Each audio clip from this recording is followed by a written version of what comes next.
Assessore Trupia, ecco, in questi giorni abbiamo ricevuto tantissime lamentele perché stanno arrivando centinaia di cartelle degli anni 2014 con esosi e esborsi di spese. Come rispondere ai cittadini? Ecco, come mai il Comune dopo 9 anni, dal 2014 siamo al 2023, arrivano ora queste cartelle?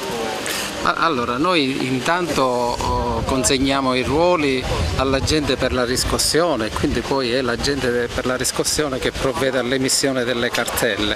Bisogna ricordare che ci sono stati 2 anni di fermo dovuto a normative nazionali per via del Covid, per cui tutto è stato fermo, e quindi ad oggi la macchina amministrativa per la riscossione si è messa di nuovo in moto.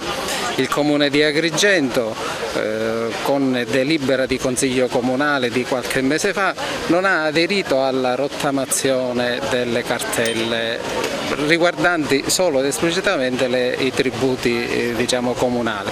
In ogni caso il contribuente ha la possibilità di aderire alla rottamazione quater, che gli permette di assolvere al proprio dovere avendo le sanzioni e gli interessi condonati. E quindi cosa deve fare? Il contribuente Fare una domanda al Comune, all'esattoria? No, allora il contribuente deve registrarsi presso il sito dell'Agenzia delle Entrate, chiedere la propria posizione contributiva, gli arriverà un prospetto a casa, dopodiché può aderire alla rottamazione e, se non ricordo male, può poi eventualmente pagare in 4 rate dal momento in cui l'Agenzia per la riscossione gli risponde. Spesso le tasse sono esose, però i servizi sono scadenti, Assessore.